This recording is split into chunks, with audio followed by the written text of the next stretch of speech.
Eu tenho as minhas, talvez vocês tenham as de vocês, e eu acho que é muito difícil achar aqui quem não aprendeu com alguma coisa que sofreu nesse mundo, nessa vida que nós estamos vivendo.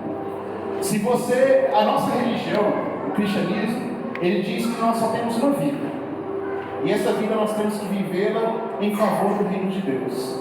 Se você for pro Espiritismo. A galera que prega a reencarnação. Espiritismo. Se nós formos para o Espiritismo, aí lá você tem 2 até 3, 4, 5, 10 chances. Só que nós sabemos que a Bíblia fala que ao homem está ordenado morrer uma só vez, depois disso virá o quê? O juízo. O juízo. E aí, se eu for pegar cada fase da nossa vida, nós começamos a perceber que para nós tem faltado aprender com as nossas lutas. Por exemplo, a criança. A criança, quando ela começa a entender mais ou menos como que ela manipula o pai e a mãe, porque cá entre nós, a criança sabe manipular pai e mãe. Quando ela começa a entender como é que manipula, ela faz o primeiro teste. A criança, quando você vai falar assim, não para ela, ela se joga no chão, esperneia, fica parecendo serpente no chão e tal. Se você deixar, ela vai entender que aquilo é o meio que ela tem para dissuadir as nossas decisões. Eu digo não, aí ela faz isso, aí eu vou lá assim, não, tudo bem, pode fazer. Ela percebeu, acendeu na mente dela que se eu fizer esse caminho, eu vou conseguir aquilo que eu quero. E aí vamos supor que essa mesma criança passa a ser adolescente. Aí o adolescente já percebeu que no passado ele fazia isso. Agora, enquanto adolescente, pré-adolescente, adolescente ou pós-adolescente você escolhe, ele começa a perceber que se ele tem condições de manipular pai e mãe, ele tem condições de fazer o que ele quer, do jeito que ele quer, bastando falar aquilo que a mãe e o pai precisam ouvir ou querem ouvir dele. E ele vai lá e faz o que ele quer. Quando chega a ser jovem, aí ele nem completou 18 anos, já é dono de si.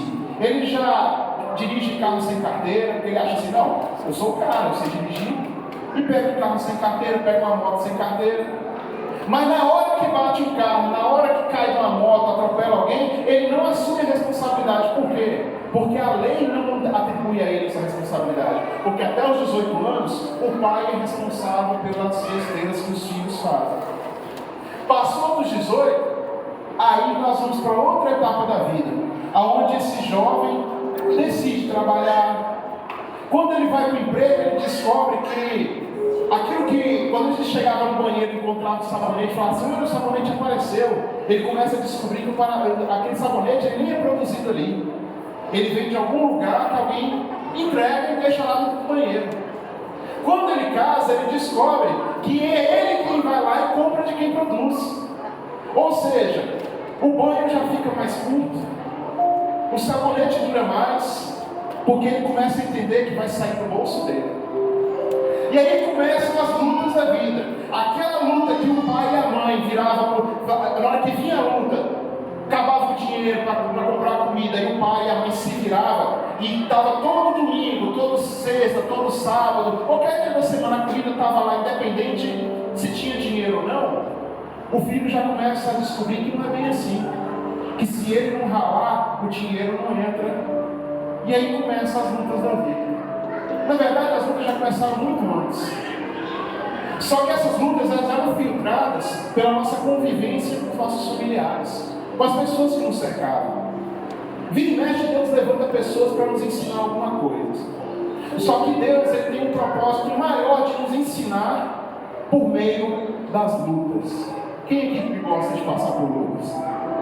Quem aqui que gostaria de ter uma vida tranquila? Vou dizer que 10 não. 20 mil na conta toda semana. Você vai lá, detona 20, vai lá e começa, olha, apareceu 20. Depois ele fala assim, não, 20 é pouco, 40. Quem não gostaria de ter 10 mil na conta, por exemplo, toda semana, mas um carro zero na garagem, uma casa nova, um apartamento que pode ser alugado e uma viagem garantida todo mês para o litoral ou uma viagem internacional por ano? Todos nós, irmãos. Eu quero também, aí a fila é grande. A fila é longa para chamar a nossa vez. Mas quem é aqui que entende que você não cresce nessas horas? Que você não desenvolve a sua vida nessas horas? Põe um fundo mais. Porque agora é a hora da... essas horas assim, essa dificuldade que a gente passa, e que são essas lutas que nos ensinam. Pois é, eu queria te dizer, a melhor sala de aula são as lutas que nós vivemos. Essas lutas, irmãos, moldam quem nós somos. Se você é um homem frouxo, você é frouxo por quê? Porque você não sabe lidar com lutas. Quando você supera as lutas, você vira um homem forte. Um homem que a mulher olha assim e fala assim, cara, se acabar comigo em casa, meu homem vai resolver esse problema. Você está entendendo? Você está entendendo, homem, a responsabilidade que você tem, jovem? Que quando que as coisas não se o cara casa e quer colocar no carro dele uma roda nova e tudo, só que ele esqueceu que ele casou, que não dá mais tempo. Ele tinha que ter feito isso antes. Agora que casou, meu irmão, muda tudo. É a responsabilidade. Só que aí eu queria te dizer uma coisa. Todos nós estamos sujeitos à adversidade, independente se nós somos bons filhos, bons maridos, se somos péssimos filhos, todos nós estamos sujeitos, se somos cristãos ou não, se conhecemos, se obedecemos, não interessa. Aquela passagem que nós lemos, você tenta se encaixar em qualquer ponto lá. Não tem, projeta aqui para ficar mais fácil para aquela passagem. Vou nem falar o nome porque acho que vai estar aí. Olha só. Tudo sucede igualmente a todos. O mesmo sucede ao justo. Quem é justo aqui? Ou é justificado? Nós. Pode levantar, não fica com medo não. Jesus morreu na cruz por você. Ao ímpio, aquele que não se lembra de Deus. Acontece ao bom. Existem pessoas boas no nosso meio. Acontece também ao impuro, que é mais do que bom. Acontece ao impuro também. Assim é o que sacrifica como ao que não sacrifica. Aquele que vem para a igreja direto, que se esforça, como aquele também que não está nem aí. Acontece com ele. Quer outra coisa também? Assim é o bom como ao pecador, ao que jura como o que tem no juramento. Irmãos, todos nós estamos no mesmo barco. Sabe qual é a diferença? É como você vai tirar lições importantes das lutas que você vai viver. Deixa eu falar uma coisa para vocês aqui.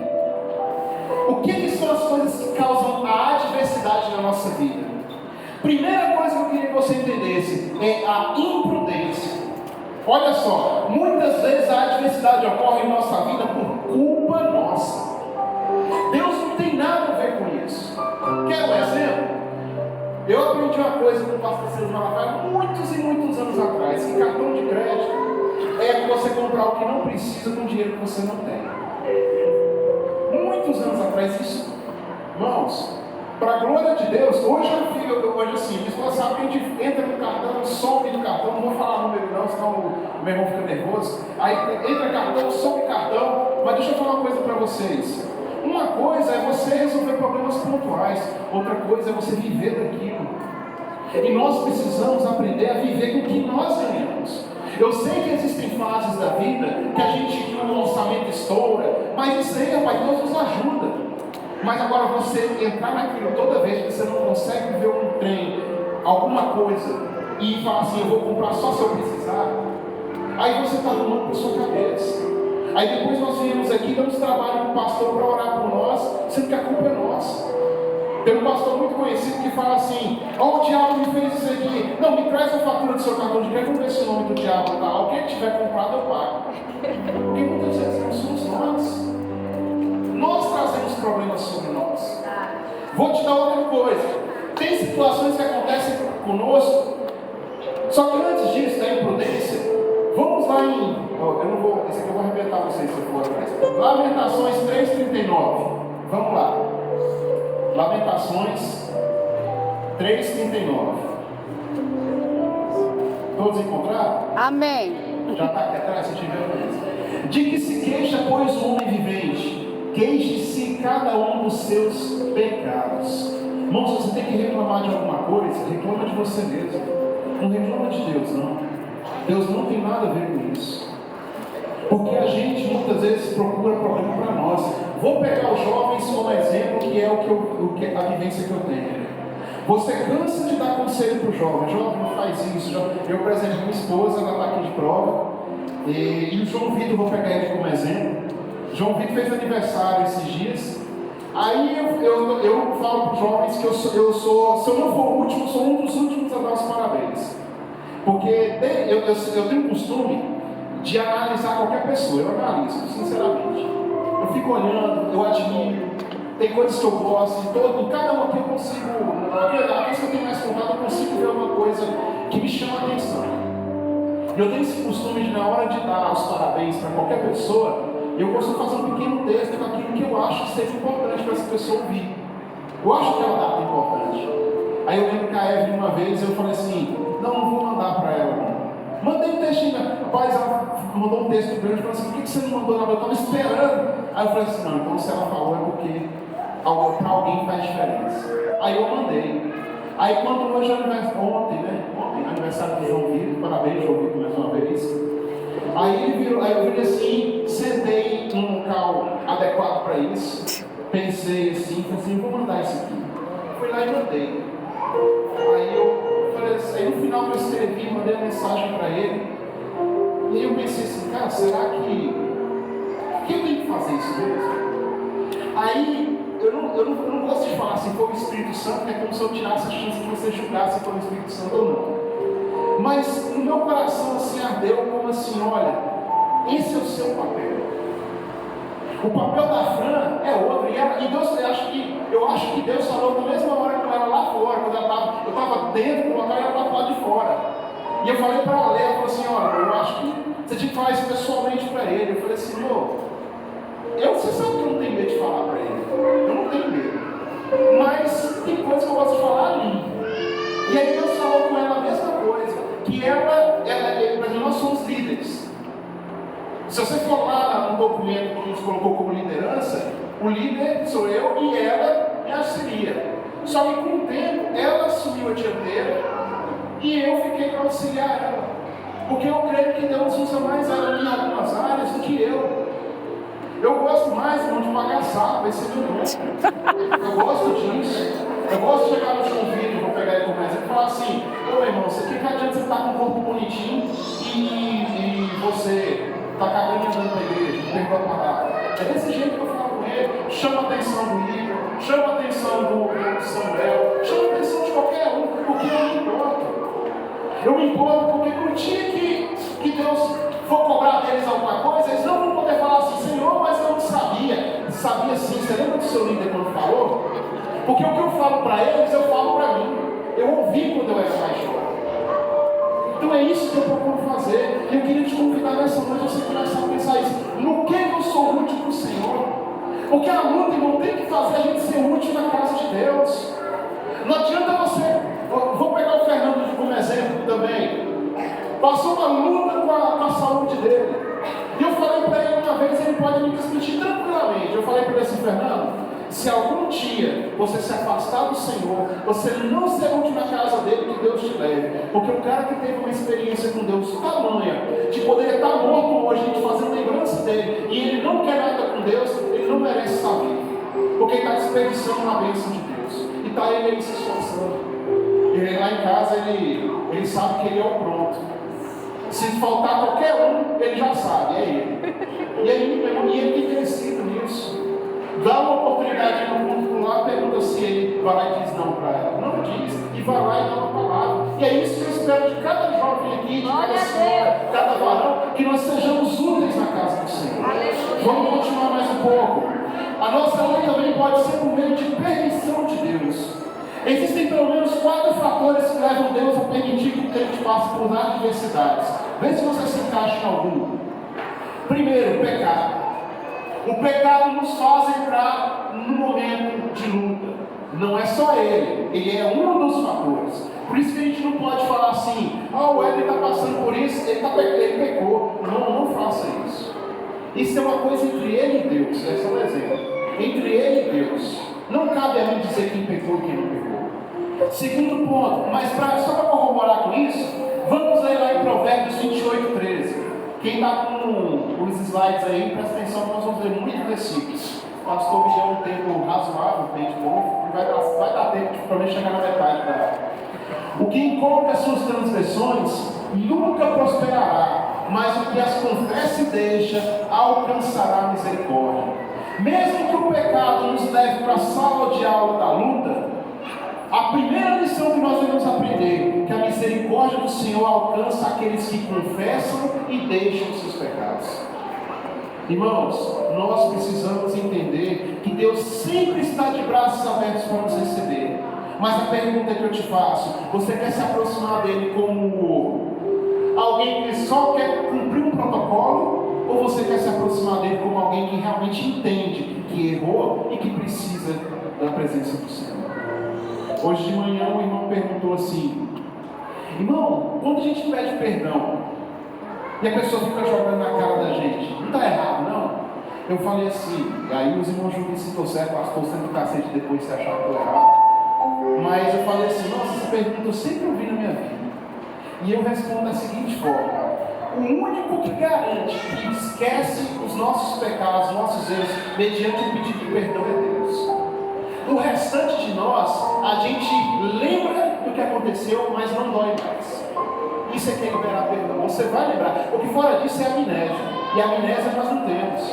Você vai lembrar, mas aquilo não vai doer mais. Porque a ação do perdão veio sobre sua vida. Por isso que eu falo da importância do perdão. Segundo ponto, frieza.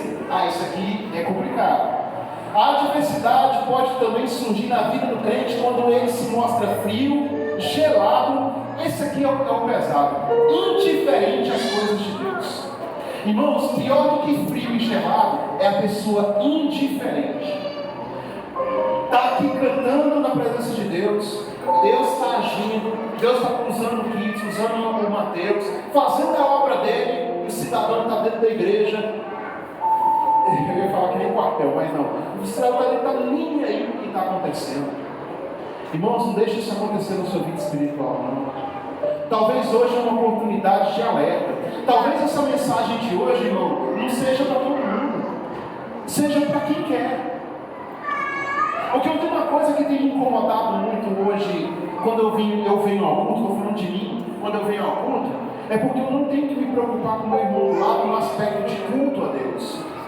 Eu estava falando hoje também na escola dominical. Irmãos, muitas vezes eu venho aqui e saio, faço tudo aqui, canto um belíssimo louvor, não erro uma nota, sai perfeito, os irmãos ficam assim, extasiados com aquele cantor, com aquela voz, e Deus não recebeu.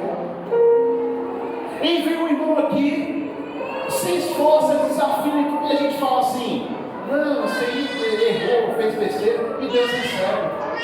Sabe por quê? Porque o culto é para Deus. Nós não somos aqui julgadores de culto, nós somos aqui adoradores do Senhor. Então, se você fizer a sua parte, eu fizer a minha, a obra do Senhor é que sai ganhando, a igreja do Senhor é quem sai ganhando. Glória a Deus. Segundo ponto que eu quero falar para vocês: o excesso de bênçãos. Isso aqui, quando eu li, eu falei assim: gente, não tem lógica. Como assim excesso de bênçãos nos afasta de Deus? Nos leva a ter lutas. E pior que é verdade, irmãos. Eu vou falar uma coisa para você: a maioria das pessoas que se jogam para fora de Deus são aquelas que são muito abençoadas por Deus. Talvez, irmãos, muitas vezes você Deus fica permitindo lutas para você, para mim, porque a gente não sabe, a gente não vai saber lidar com muita bênção e permanecer na presença de Deus.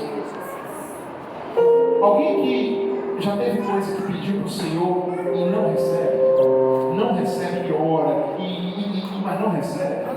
Eu tenho algumas coisas que eu não recebo. E aí, a forma que, eu não sei se isso é verdade, o que eu vou falar, para mim, mas talvez Deus não me dê porque Ele vê lá na frente eu me afastando dele. E mais importante para Ele é eu na presença dele do que as bênçãos que Ele pode me dar. E Ele pode tudo. O que você pedir para Deus, Ele pode. Só que Ele não faz, porque Ele nos conhece. Ele sabe quem nós somos. Quarta coisa, a sala da luta, por permissão de Deus, é aprimoramento. Há também aqueles casos em que o crente tem uma vida consagrada, íntegra, mas se vê em tribulação. Ele faz um autoexame, não encontra nada de errado em si mesmo e fica confuso. O porquê da adversidade é o aprimoramento da sua fé. Irmãos, nós precisamos, vou falar uma coisa que a palavra de Deus fala: sem fé é impossível agradar a Deus. É impossível. Irmãos, eu vou falar uma coisa para vocês. E eu falo a mesma coisa que eu falei hoje de manhã. Muitos de nós que gostariam de passar em concurso. E se não passar em concurso público, tem uma empresa próxima. Se não for uma empresa próxima, tem um emprego próximo. Que ganhe bem, que trabalhe pouco, mas ganhe bem. Todos nós queremos, não é verdade? Só que a pergunta que eu faço para você: como Deus lhe der? Você vai ter coragem de virar para o seu emprego e falar assim: hoje não, hoje eu vou para a casa do Senhor. Eu vou buscar a Deus. O meu salário é para mim, mas quem me deu o meu salário, que é Deus, também merece contribuição. Será que você está disposto para isso? Porque eu vou falar uma coisa para vocês: não é fácil. Deixa eu falar aqui, vamos bater um papo real aqui. O que eu estou falando para vocês, irmãos? Não é porque eu faço também, não. Não estou aqui pagando de moralista para você. Eu estou aqui praticamente pregando para mim. Porque quando eu estava lá em casa, eu recebi a incumbência de falar da palavra de Deus, eu pensei assim: gente, deixa eu fechar a boca. Toda vez que eu quero tirar foto, a boca está aberta, o dente está separado e vai na boca. Irmãos, deixa eu falar uma coisa para vocês. Eu tenho aprendido com o Senhor que nós precisamos entender que a nossa alma é mais preciosa para Deus do que aquilo que nós podemos dar para o reino de Deus. Nós precisamos aprender isso. Eu sei que na nossa vida a gente tem aqueles momentos, sabe aqueles momentos que você está alto, que você está assim próximo de Deus, que você está falando e sente um arrepio, sente Deus movendo o teu espírito, mas tem dias que você não sente nada. E aí tem um pregador que fala, muito conhecido, eu falo, o pastor Lúcio, que fala assim: nós não devemos viver por sentimentos. Ah, eu sinto Deus, aí eu sinto Deus. Irmãos, a gente vive com mandamento. Vai lá e faz. Não interessa se você está sentindo Deus, deixa Deus agir por meio de sua obediência.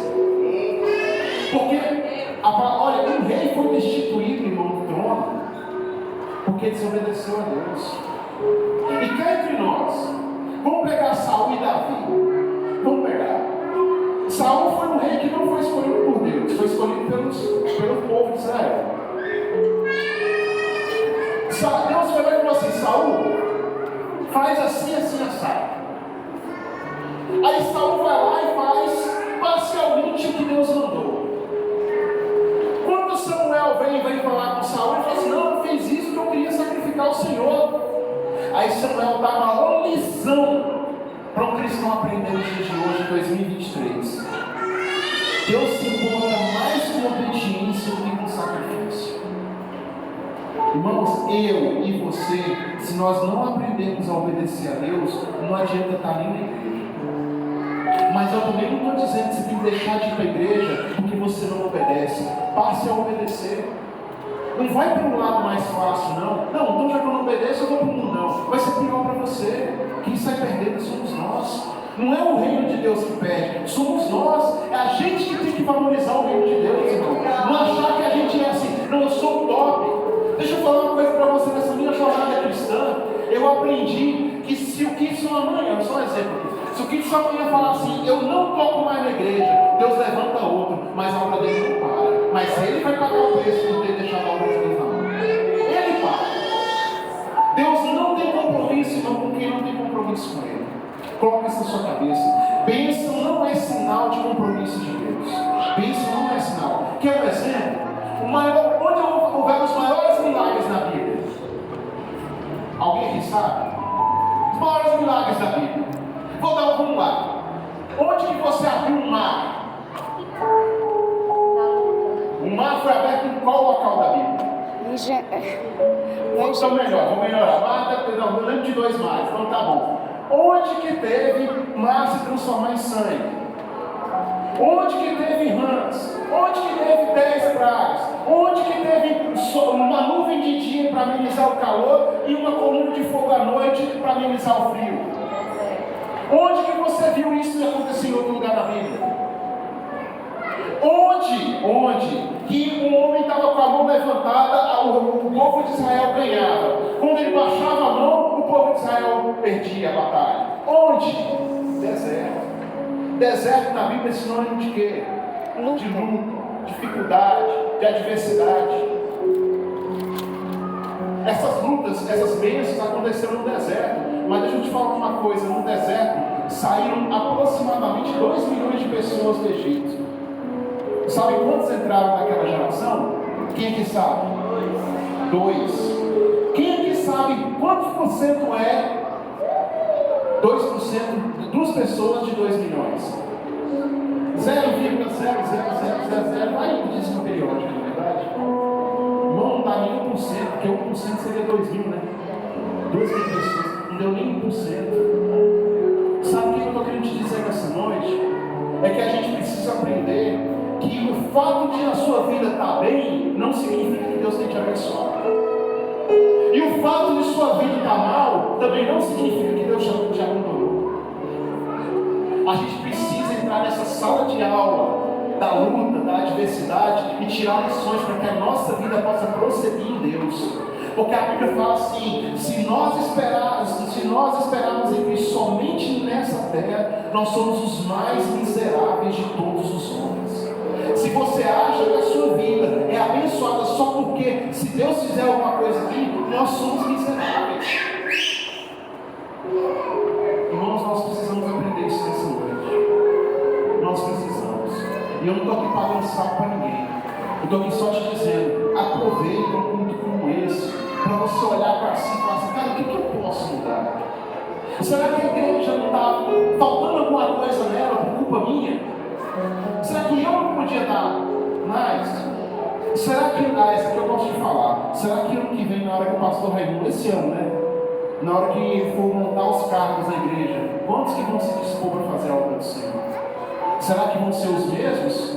Porque você não quer abrir mão do seu final de semana para estar cuidando de um jovem, de uma senhora, de um varão?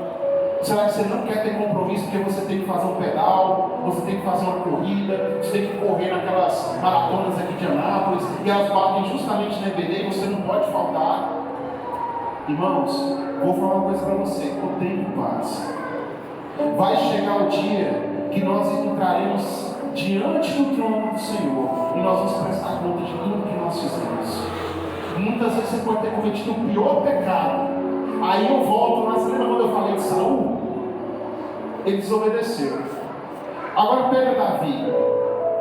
Davi foi adúltero. Não só adúltero como homicida. Mas Davi era segundo o coração de Deus. Eu não consigo entender isso, irmão. Estou sendo honesto. Eu posso conjecturar, posso falar um monte de coisa para você, mas eu não consigo entender como um homem que não obedece a Deus uma vez, Deus o rejeita. E um homem que pega a mulher de um cara que era fiel a ele, pega essa mulher, toma ela para si, ela engravida, ele chama o cara lá na guerra que estava defendendo os interesses dele, traz esse homem era tão fiel que não quis entrar dentro de casa para ficar com a mulher dele, porque na cabeça de Davi, não, ele vem, fica com a mulher dele, a mulher, como não tinha exame de DNA, não tinha nada, ia passar batido. E esse homem decidiu: não vou entrar, porque eu não tinha que estar aqui, eu tinha que estar lá lutando. E aí ele vai lá e fala assim: tua mulher não fez isso? Irmão, isso aí parece um enredo daqueles filmes de terror, né? Aqueles filmes de trairagem pura. Não, vou mandar uma carta, entrega na mão dele, e ele vai lá entregar para o oficial, e lá na carta está dizendo: põe ele na frente para ele morrer rápido. E aí, irmão, quando volta, concluiu, perfeito. Aí Deus vendo aquilo, com certeza Deus ficou irado, mandou um profeta ir lá e contar uma história para aquele homem. Eu me sinto como Davi, aquele cara, sabe quando alguém conta uma história e você cheio de ira, fala assim: como que é capaz de fazer uma coisa dessa? Eu não faria jamais um negócio desse, eu falaria, não faria isso. Aí o profeta vira para Davi e fala assim: esse homem é você. Rapaz, aquela queda em si de Davi foi como se tivesse um terremoto na escala Richter de 10, 11 graus. Rebenta com tudo. Aquele homem se ajoelhou. Irmãos, eu não sei reprisar muito bem. Se alguém achar essa passagem na Bíblia, me ajuda aí.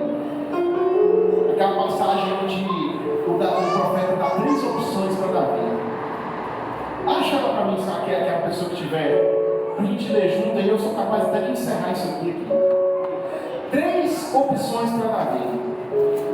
Uma dessas opções, acho que era mais ou menos assim, 1 ano, 3 anos na mão de alguma situação, 3 meses na mão de outra situação e 3 dias na mão de Deus vivo. Ele falou assim: eu prefiro esses 3 dias na mão de Deus vivo, porque ele pelo menos ele tem misericórdia.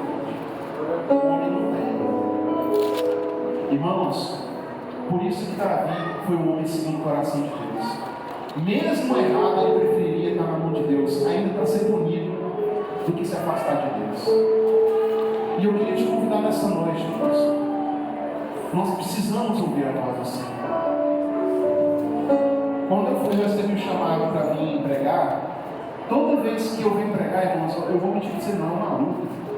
Porque passa um filme na minha mente assim: o que você fez nessa semana para justificar você estar lá na frente falando da palavra de Deus? Toda vez eu me sinto, irmãos, toda vez eu me sinto mal. Porque na minha cabeça sempre falta alguma coisa. Na minha cabeça parece que eu poderia ter feito mais e eu não fiz. Tá na minha cabeça, eu não fiz nem o mínimo. E eu queria te perguntar nessa noite: se hoje você recebesse, se amanhã, hoje não, se amanhã você recebesse a oportunidade de falar da palavra de Deus. 2 Samuel 12. Vamos lá. 2 Samuel 12. Versículo 10. 2 Samuel 12, versículo 10. Cara, que passagem maravilhosa. Eu vou mentir você não. Eu amo essa passagem demais. 2 Samuel 12, 10.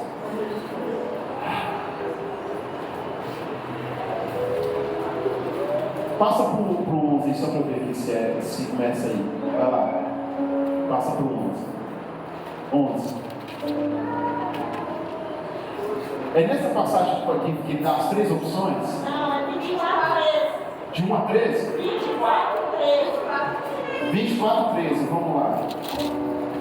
Vocês me perdoem, irmão, mas essa passagem eu acho tão massa e tão doida que eu acho que merece. E foi-lhe Gade a Davi e fez-lhe saber. Ah não, isso aqui é a situação de quando ele liderou o povo e não era para ter feito. Mas mesmo assim não muda muito o que eu falei não. Meu 25. Castigo de Deus enviou, versículo 3. Vou pegar do 13 e nós vamos até o 25. Meu 25. 24, 25, no final a gente lê. Fechou? Aí eu rapidão, olha só. Foi, pois, Deus Gade a Davi fez saber e disse: queres que 7 anos de fome te venham à tua terra? Vem, pois, Gade a Davi fez saber e disse: queres que 7 anos de fome te venham à tua terra? Ou que por 3 meses fujas diante de teus inimigos e eles te persigam? Ou que por 3 dias haja peste na tua terra? Delibera agora e vê que resposta hei de dar para o que me enviou. Próximo. Então disse Davi a Gade: estou em grande angústia, porém cairemos nas mãos do Senhor, porque muitas são as suas misericórdias, mas nas mãos dos homens não cairão. Então enviou o Senhor a peste a Israel, desde pela manhã até o tempo determinado, e desde Dan até Berseba morreram, irmãos, olha aqui, 70.000 homens morreram na primeira lapada. Pode seguir. Estendendo, pois, o anjo a sua mão sobre Jerusalém para a destruir, o Senhor se arrependeu daquele mal e disse ao anjo que fazia destruição entre o povo: basta, agora retira a tua mão. E o anjo do Senhor estava junto à ilha de Araúna, o Jebuseu. Irmãos, me chama muita atenção, apesar de eu ter confundido as passagens, falha minha mesmo, mas não tira a essência do Senhor. A essência do Senhor é Ele mostrar para nós que se você tiver um coração contrito, um coração que de fato queira Deus, Ele vai, como a palavra de Deus fala, a gente sabe que no original não é bem arrepender, né? Mas a ideia é essa: se arrependeu de fazer aquele mal. Irmãos, se um dia ele matou 70, na primeira lapada foi 70, quando que Deus não ia arrebentar ali? Por isso que eu queria te dizer nessa noite encerrando. Obrigado, queridos, que Deus te abençoe. Mas ele agora faz parte. Eu queria dizer para você nessa noite aqui: vamos mudar? Vamos mudar? Vamos fazer um compromisso com o Senhor de a nossa vida cristã não ser só dia de domingo, a nossa vida cristã não ser só dia de terça, a nossa vida cristã não ser só dia de quinta, da gente ser mais cristão lá fora do que aqui. Eu sei que não é fácil, porque eu também tenho esse problema. Eu também tenho as minhas dificuldades. Tem os momentos que eu estou no meio da roda dos meus colegas lá e falo uma coisa que não deveria falar. Mas uma coisa que me chamou muita atenção, e eu encerro essa mensagem, eu sou um cara, eu particularmente sou muito brincalhão, eu gosto de brincar. E quem brinca corre o risco de falar coisa que não deve, é normal. E aí lá no quartel eu brinco, aí o meu sargento lá vai me ameaça, eu vou canetar você, eu brinco, aí ele vai lá rir, esquece e tal. Mas aí eu fui vendo que eu precisava mudar, aquilo estava me incomodando. E aí naturalmente eu fui pedindo para Deus ir mudando algumas coisas em mim. Aí num belo dia, uma sargento que ela é mais antiga que eu em matéria de autoridade, ela virou e falou assim, parou na minha frente e falou assim, Fernando, porque lá é Fernando, né? Aquele de os íntimos lá é Fernando. Fernando, você mudou demais. Eu olhei assim para ela, assustei e falei assim, por quê? Porque você está certo. Você não é mais aquele cara. E aí, quando eu estou falando para vocês, vão mudar, vem para mim na minha mente nessa hora. Por que você não pede para Deus, para alguém olhar para você e falar assim, cara, você não é mais aquele cara. Mulher, você não é mais aquela. O seu casamento não é mais aquele que a gente conhecia. Os seus filhos mudaram. O seu lar é diferente. A gente entra na sua casa, tem algo diferente. Eu não sei o que é, mas tem. Quando você fala, quando você entra num lugar, parece que aquilo muda. Será que não está na hora da gente começar a entrar no nosso serviço e alguém falar que a gente fez a diferença quando entrou lá? Será que não está na hora do nossa esposa olhar para a gente e falar assim, cara, você está mudado? Ou não está na hora do seu esposo falar isso de você? Não está na hora do seu filho falar isso de você? Jovem, será que não está na hora do seu pai e da sua mãe começar a olhar para você e falar assim, cara, esse Deus está fazendo diferença na sua vida? Vamos colocar de pé? Pastor, de qualquer forma, eu quero muito agradecer ao Senhor pela oportunidade que o Senhor nos deu.